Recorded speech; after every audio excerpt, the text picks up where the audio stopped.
Hi students, 12th standard physicsல பாடம் 6ல் இருக்கக்கூடிய மிக முக்கியமான நெடுவினாக்கள் ஒவ்வொரு நெடுவினாக்கள் நம்ம சேனல் அப்லோட் பண்ணிட்டு இருக்கோம். அதை பார்க்கணும்னு நினைச்சீங்க அப்படின்னா டிஸ்கிரிப்ஷன் பாக்ஸில் லிங்க் இருக்குது, அதில் போய் பார்த்துக்கலாம். இல்லாட்டா நம்ம பிளேலிஸ்ட்லேயும் 12th physics lesson 6 அப்படின்னு பிளேலிஸ்ட் கொடுத்துருக்கோம், அதில் போய் பார்த்துக்கோங்க. இப்போ உங்களுக்கு பாடம் 6ல் மிக முக்கியமான நெடுவினா ஃபர்ஸ்ட் நெடுவினா ஆடி சமன்பாட்டினை வருவித்து பக்கவாட்டு உறுப்புக்கான கோவையை பெறுக. சரிங்களா? ஃபர்ஸ்ட் என்ன எடுத்திருக்கோம் அப்படின்னா ஏபி அப்படிங்கிற ஒரு பொருள் எடுத்திருக்கோம். சரிங்களா? இந்த பொருள் என்னாடி எடுத்திருக்கோம், குழியாடி இருக்கா, இந்த குழியாடியில் இருக்கக்கூடிய முதன்மை அச்சுக்கு சிக்கு இதான், சி தான் என்னது, சரி வளைவு மையம் சொல்லுவோம். இந்த இதான் என்ன அச்சு, முதன்மை அச்சு. சிக்கு அப்பால் என்ன வச்சிருக்கோம் அப்படின்னா அந்த பொருள் வச்சிருக்கோம். அந்த பொருள் எடுத்த அப்படின்னா ஏபி. ஓகேவா? இந்த டயக்ராம் உங்களுக்கு தெளிவா தெரியணும். ஓகேவா? ஃபர்ஸ்ட் பாருங்க, இதான் என்ன அச்சு அப்படின்னா முதன்மை அச்சு. ஃபர்ஸ்ட் போகக்கூடிய கதிர் என்னச்சது அப்படின்னா முதன்மை அச்சுக்கு இணையா என்னச்சது அப்படின்னா போகுது. இந்த கதிர் இங்க இந்த வளைவு மையத்தை, அதாவது குழியாடியில இங்க சந்திக்கக்கூடிய புள்ளி நம்ம என்ன வச்சிருக்கோம் அப்படின்னா டி அப்படின்னு வச்சிருக்கோம். இது இந்த குழியாடியில பட்டு எதன் வழியா ரெஃப்ளெக்ட் ஆகுதுன்னு பாத்தீங்க அப்படின்னா இந்த முதன்மை குவியம் வழியா இந்த ஒளி கதிர் என்னச்சது அப்படின்னா போகுது. சரிங்களா? இப்போ அடுத்தது திரும்ப ரெண்டாவது கதிர் என்ன செய்யுது அப்படின்னா இந்த அப்படியே வந்து எதுல படுது அப்படின்னா நம்மளுடைய குழியாடியில பட்டு என்ன செய்யுது அப்படின்னா அப்படியே இந்த பக்கம் என்ன செய்யுது அப்படின்னா பிரதிபலிக்குது. திரும்ப மூணாவது கதிர் என்ன செய்யுது அப்படின்னா எது வழியா போகுதுங்கிறது ரொம்ப முக்கியம். இது எஃப் வழியா போகுது. இந்த மூணாவது கதிர் எது வழியா போகுது அப்படின்னா சி வழியா போகுது. பட்ட உடனே எந்த பாதையில வந்துச்சோ அதே பாதையில திரும்ப என்னது அப்படின்னா ரிஃப்ளெக்ட் ஆகும். ஓகேங்களா? ஸோ இந்த மூணுதையும் கரெக்டாக குறிச்சுக்கோங்க. இப்போ இந்த பிம்பம் எந்த இடத்துல உருவாகுது அப்படின்னா இந்த இடத்துல பிம்பம் உருவாகுது. நமக்கு என்ன பிம்பம் கிடைக்குது அப்படின்னா தலைகீழ் பிம்பம் கிடைக்கும். சரிங்களா? அதான் என்ன போட்டிருக்கோம் அப்படின்னா ஏ டேஷ் இங்க பி அப்படின்னு போட்டிருக்கோம். சரிங்களா? இப்போ நான் உங்களுக்கு இந்த முக்கோணம் போட்டிருக்கேன்னா, இந்த எந்த முக்கோணம், ஏ பி பி அப்படின்னு ஒரு முக்கோணம் உங்களுக்கு ரெட் கலர்ல இது பண்ணியிருக்கேன். அடுத்த முக்கோணம் பாருங்க, A dash B dash B அப்படின்னு போட்டிருக்கேன். வேற ஒண்ணும் இல்லை, பொருளுக்கும் பிம்பத்துக்கும் இடையில இருக்கக்கூடிய முக்கோணத்தை வரைகிறோம். இப்போ பொருள் என்னது, ஏபிங்கிற பொருளா, அப்போ இதுதான் பொருள், இதான் பிம்பம். இதுக்கு இடையில இருக்கக்கூடிய முக்கோணத்தை இங்க என்ன செய்யணும் அப்படின்னா எடுத்திருக்கோம். சரிங்களா? அதான் என்னது முக்கோணம் பி, இந்த இருக்கா பிபிஏ, பிபிஏ. அடுத்த முக்கோணம் பாருங்க பி டேஷ் பிஏ. சரியா?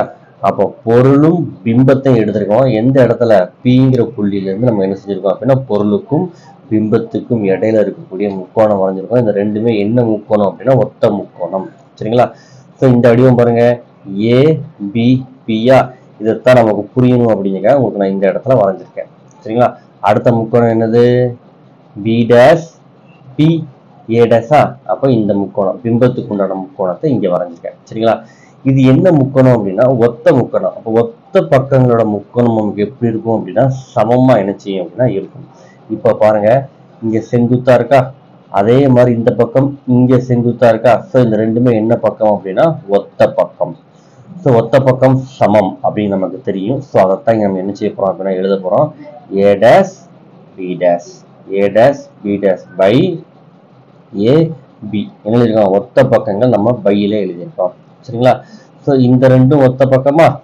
அடுத்து பாருங்க, இந்த கீழ்ப்பகுதி எப்படி இருக்கு, இந்த கீழ்ப்பகுதியும் இந்த பகுதியும் உங்களுக்கு ஒன்று போல இருக்கா, அப்படிதானப்பா? அப்போ இந்த கீழ்ப்பகுதி நம்ம ஃபர்ஸ்ட் எடுத்ததை ஒன்றுன்னு வச்சுக்கணும், உங்களுக்கு புரியணும் அப்படிங்கிறேன் இங்கே ஒன்றுன்னு போட்டிருக்கேன். இந்த இடம் ஒன்று போல இருக்கா. ஸோ இதை நான் என்ன வச்சிருக்கேன் அப்படின்னா ரெண்டுன்னு வச்சிருக்கேன். ஸோ இது என்னது, B A dash B A. இந்த ரெண்டாவது பக்கத்துல உள்ளதை எழுதியிருக்கேன். எப்பவுமே பீன் வந்துருச்சு அப்படின்னா ஃபர்ஸ்ட் வரணும். சரிங்களா? பீன் வந்துருச்சு அப்படின்னா அதை எப்படி எழுதணும் அப்படின்னா ஃபர்ஸ்ட் எழுதணுங்கிறத ஞாபகத்தில் வச்சுக்கோங்க. அதனால என்ன போட்டிருக்கேன், B A dash by B A போட்டாச்சா. இது சமன்பாடு 1ன்னு வச்சுக்கோங்க. சரிங்களா? இப்போ நம்ம அடுத்த முக்கோணம் எடுக்க போறோம். அடுத்த முக்கோணம் எதை மையமா வச்சு எடுக்கும் அப்படின்னா இந்த எஃப் இதை வச்சு எடுக்கும். ஃபர்ஸ்ட் முக்கோணம் பியை வச்சு எடுத்தோம், ரெண்டாவது முக்கோணம் எதை வச்சு எடுக்கும், எஃப் வச்சு எடுக்கும். சரிங்களா? அப்போ முதலாவது முக்கோணம் எழுதிடலாமா? அப்போ இந்த சின்ன முக்கோணம் எடுங்க, இந்த எஃப் வச்சு என்ன இருக்கு, B dash A dash F, இந்த குட்டி முக்கோணம். இதுக்கு ஆப்போசிட்ல இங்க ஒரு முக்கோணம் இருக்கா பாத்தீங்களா, இந்த இடத்துல நம்மளாம் இங்க ஒரு டேஷ் போட்டிருக்கோம். அப்ப இங்க இருக்கக்கூடிய முக்கோணம் என்னது, டி பி எஃப். சரிங்களா? இந்த குட்டி முக்கோணம், இந்த குட்டி எதிர்த்தாப்புல இன்னொரு முக்கோணம் எடுத்தாச்சு. சரிங்களா? ஸோ இது என்ன முக்கோணம் தான், ஒத்த முக்கோணம் தான். ஸோ இந்த படத்தை உங்களுக்கு புரியணும் அப்படிங்கிறதுக்காக நான் இங்க என்ன செஞ்சிருப்பேன் அப்படின்னா தெளிவாக கொஞ்சம் பெருசா உங்களுக்கு எழுதியிருப்பேன். ஓகேங்களா? ஸோ முக்கோணம் டி பி எஃப், அடுத்த முக்கோணம் என்னது, முக்கோணம் B dash A dash F. இந்த முக்கோணம் எதை வச்சு எடுக்கும், எஃப்ங்கிற முதன்மை குவியத்தை வச்சு என்ன செஞ்சிருக்கோம் அப்படின்னா எடுத்துருக்கோம். இதுலயும் என்னது, ஒத்த பக்கங்கள் சமம். ஒன்று போல எந்த பக்கங்களா இருக்குன்னு பாருங்க. பாருங்க, இந்த பக்கமும் இந்த பக்கமும் ஒன்று போல இருக்கா. ஸோ என்ன எழுதிருக்கோம், A dash B dash by B D. ஏன்னா பிங்கிறது ஃபர்ஸ்ட் வரும்னு சொல்லியிருக்கேன். ஸோ பிடி எழுதியாச்சு. எஃப்ங்கிறது செகண்டா வரணும். சரியா? இது ரொம்ப முக்கியம். பிங்கிறது ஃபர்ஸ்ட் இதுல எழுதுவோம், எஃப்ங்கிறது செகண்டா எழுதுவோம். சரிங்களா? இதை ஞாபகத்தில் வச்சுக்கோங்க, உங்களுக்கு புரியணும் அப்படிங்கிற ஜஸ்ட் சொல்றேன். இப்போ ஒன்னாவது எழுதிட்டோமா, அடுத்த ரெண்டாவது பக்கம் எழுத போறோம். இந்த பக்கமும் இந்த பக்கம் பார்க்க உங்களுக்கு ஒன்று போல இருக்கா. ஸோ அதைத்தான் எழுத போறோம், A dash F by B F. ஓகேவா? எழுதியாச்சா? இப்போ என்ன செய்ய போறோம் அப்படின்னா, இங்க பாருங்க, இந்த ரெண்டையும் பாருங்க, இங்க ஏ டேஷ் பி டேஷ், இங்க பிடி இருக்கு, இங்க ஏபி இருக்கு. ஸோ இந்த ரெண்டும் ஒரே இதாக மாற்ற முடியுமா அப்படின்னு பார்க்க போறோம். ஸோ இதுக்கு டயக்ராம் பார்க்க போறோம். இப்போ இங்க என்ன ஹைட் இருக்கோ அதே ஹைட் தான் இந்த இடத்துல இருக்கு. ஸோ இந்த இடத்துல இருக்கக்கூடிய புள்ளி என்னது, பிடி. சரிங்களா? அப்போ ஏபி ஈக்குவல் டு பிடி அப்படின்னு நம்ம எழுதலாமா அப்படின்னா தாராளமா எழுதலாம். சரிங்களா? ஸோ அதான் எழுதியிருக்கேன், பிடி ஈக்குவல் டு ஏபி. எதுல இருந்து, படத்துல இருந்து. சரிங்களா? ஒரு தடவைக்கு 2 தடவை வீடியோ பாருங்க, கண்டிப்பா உங்களுக்கு நினைச்சீங்க அப்படின்னா புரியும். ஸோ இந்த இடமும் ஒரே ஹைட்ல இருக்கு. ஸோ நம்ம இந்த எந்த இடத்துல பிடி இருக்கோ அந்த பிடிங்கிறதுக்கு பதிலாக நம்ம என்ன எழுதிக்கலாம், ஏபி அப்படின்னு நம்ம என்ன செஞ்சுக்கலாம் அப்படின்னா எழுதிக்கலாம். ஸோ அதைத்தான் இந்த பிடிக்கு பதிலாக நம்ம இங்கே என்ன போட்டிருக்கோம் அப்படின்னா ஏபின்னு போட்டிருக்கோம். இந்த சமன்பாடு 2ன்னு வச்சுக்கோங்க. இப்போ சமன்பாடு 1ஐயும் சமன்பாடு 2ஐயும் சமப்படுத்த போறேன். இப்போ பாருங்க, இங்கேயும் ஏ டேஷ், இங்கேயும் ஏ டேஷ், இங்கேயும் பி டேஷ், இங்கேயும் பி டேஷ் பை இங்கேயும் ஏபி, இங்கேயும் ஏபி. ஸோ இது ஈக்குவல் டு இது நம்ம என்ன செஞ்சுக்கலாம், எழுதிக்கலாமாப்பா. அதுதான் என்ன எழுதிருக்கோம் அப்படின்னா, ஓகேவா, சமன்பாடு 1ஐயும் சமன்பாடு 2ஐயும் கம்பேர் பண்ணி நம்ம என்ன செஞ்சோம் அப்படின்னா எழுதியாச்சு.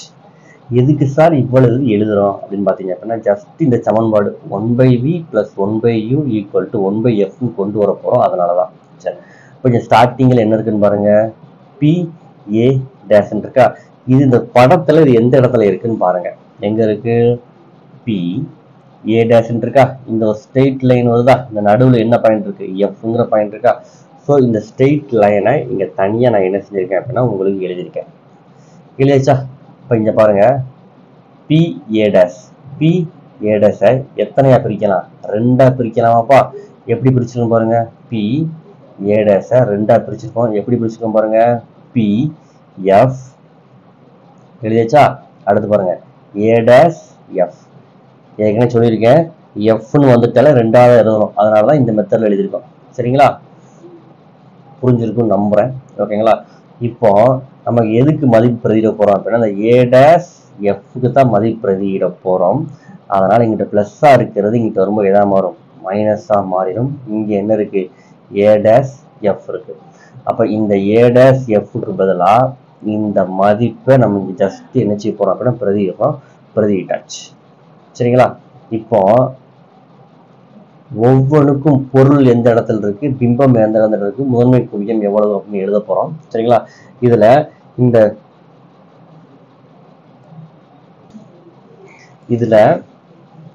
இந்த பி ஏ அப்படிங்கிறது பொருளினுடைய தொலைவு. ஸோ பொருளினுடைய தொலைவை நம்ம என்ன வைப்போம் அப்படின்னா யூ அப்படின்னு வைப்போம். பி ஏ டேஷ் அப்படிங்கிறது பிம்பத்தினுடைய தொலைவு. பிம்பத்தினுடைய தொலைவை நம்ம என்ன வைப்போம் அப்படின்னா வி அப்படின்னு வைப்போம். இந்த பிஎஃப் அப்படிங்கிறது முதன்மை குவியம், அதை நம்ம என்ன வைப்போம் அப்படின்னா எஃப்னு வைப்போம். புரிஞ்சதா?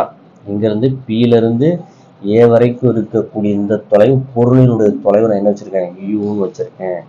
ஸோ யூ போட்டாச்சு. பியிலிருந்து ஏ டேஷ் இது வரைக்கும் உள்ளது பிம்பத்தினுடைய தொலைவு, அதை நான் என்ன வச்சிருக்கேன் வி அப்படின்னு வச்சிருக்கேன். இந்த பிஎஃப் அப்படிங்கிற முதன்மை குவியம், அதை நான் எஃப் வச்சிருக்கேன். ஸோ எல்லாத்துக்குமே நெகட்டிவ் சிம்பிள் போட்டிருக்கேன். ஏன்னா இந்த ஆடிக்கு இடதுபுறமாக தான் எல்லாமே இருக்கு, அதனால என்ன சிம்பிள் போட்டிருக்கேன் நெகட்டிவ் சிம்பிள் போட்டிருக்கேன். இப்போ பாருங்க பி ஏ டேஷுக்கு பதிலாக என்ன பிரதிடலாம் மைனஸ் வி பிரதிடலாமா. பி ஏக்கு பதிலாக என்ன பிரதிடலாம் மைனஸ் வி பிரதிடலாமா. பி ஏ டேஷுக்கு பதிலாக மைனஸ் வி, ஃபார்முலால இருக்கக்கூடிய மைனஸ். இந்த பிஎஃப்க்கு பதிலாக என்ன பிரதிடலாம் அப்படின்னா மைனஸ் எஃப் பை பிஎஃப்க்கு பதிலாக என்ன எஃப் மைனஸ் எஃப். இந்த மைனஸ் இந்த மைனஸ் என்னது கேன்சல். இப்போ பாருங்கன்னா இங்கேயும் மைனஸ் இருக்கு, இங்கேயும் மைனஸ். ஸோ ரெண்டு டேர்ம்ல இருந்து ஒரு மைனஸை பொதுவாக வெளியே எடுத்துருங்க. அப்போ இங்கேருந்து மைனஸ் வெளியே போயிடுச்சுன்னா எதா மாறிடும் ப்ளஸ்ஸாக மாறிடுமா. இங்கே ரெண்டு மைனஸ்லேருந்து ஒரு மைனஸ் வெளியே போயிடுச்சு, இப்போ மிச்சம் ஒரே மைனஸ் தான் இருக்கும். ஸோ இந்த மைனஸும் இந்த மைனஸும் ஏன்னா இப்போ நமக்கு கேன்சல் ஆயிரும். சரிங்களா? ஸோ இங்கே என்ன இருக்கு V by U equal to இந்த எஃப் விக்கு வரும் எஃப்க்கு வரும். ஸோ என்ன எழுத போகிறோம் V by F minus F by F எழுதிச்சா. ஸோ இந்த எஃப் இந்த எஃப் நமக்கு என்ன ஆயிரும் அப்படின்னா கேன்சல் ஆயிரும். அப்போ நம்ம விட என்ன வருது 1ன்னு வருது. இப்போ நமக்கு ஆடி சமன்பாடு வடிவம் வேணும் அப்படிங்கிறதுனால இந்த டேம் எல்லாத்தையும் நான் எதால வகுக்கிறேன் அப்படின்னா வியால வகுக்கிறேன். இப்போ இங்கேயும் பை வி போடணும், இங்கேயும் பை வி போடணும், இங்கேயும் பை வி போடணும். ஸோ அதான் உங்களுக்கு தனியாக வேற லெட்டர் வேற கலரில் எழுதி காமிச்சிருப்பேன். வகுத்தல உள்ளது by V by V by V போட்டாச்சா. இப்போ பாருங்க இந்த வி என்ன ஆயிரும் கேன்சல் ஆயிரும், இந்த வி என்ன ஆயிரும் கேன்சல் ஆயிரும். மிச்சம் இருக்கும் பாருங்க 1 by U equal to 1 by F minus 1 by V. ஓகேவா? இப்போ இந்த மைனஸாக இருக்கிறது ஈக்குவல் டு இந்த பக்கம் போகும்போது எதா மாறும் ப்ளஸ் 1 பை வியா மாறிடுச்சாப்பா. அவ்வளோதான்பா. இதுதான் நமக்கு தேவையான என்ன சமன்பாடு ஆடி சமன்பாடு. ஸோ இந்த கொஸ்டின்ல உங்களுக்கு டயராம் ரொம்ப முக்கியம். எந்தெந்த முக்கோணம் எடுக்க போறோம் அப்படிங்கிறத தெரிஞ்சுக்கோங்க. எந்த புள்ளியிலிருந்து நம்ம எடுக்க போறோம் அப்படிங்கிறத தெரிஞ்சாச்சு அப்படின்னா இந்த கொஸ்டின் ரொம்ப ஈஸி. ஒரு தடவைக்கு வீடியோ 2 தடவை பாருங்க, கண்டிப்பா என்ன ஆகும் அப்படின்னு அண்டர்ஸ்டாண்ட் ஆகும். ஏதாவது இடத்துல உங்களுக்கு டவுட் இருந்துச்சுன்னா கமெண்ட் பண்ணுங்க, கண்டிப்பா அந்த கமெண்ட்டுக்கு நான் உங்களுக்கு ரீப்ளை பண்றேன். வேற எந்த கொஸ்டின் வேணும் அப்படிங்கிறதையும் கமெண்ட் பண்ணுங்க. இனிமேல் அடுத்தது தொடர்ச்சியாக உங்களுக்கு என்ன செய்யும் அப்படின்னா வீடியோக்கள் கட்டாயமா வரும். எக்ஸாமுக்கு முன்னாடி இம்பார்ட்டன்ட் கொஸ்டின்ஸ் எல்லாமே என்ன செஞ்சேன் அப்படின்னா அப்லோட் பண்ணிடுவேன். தேங்க்யூ ஃபார் வாட்சிங் ஸ்டூடெண்ட்ஸ்.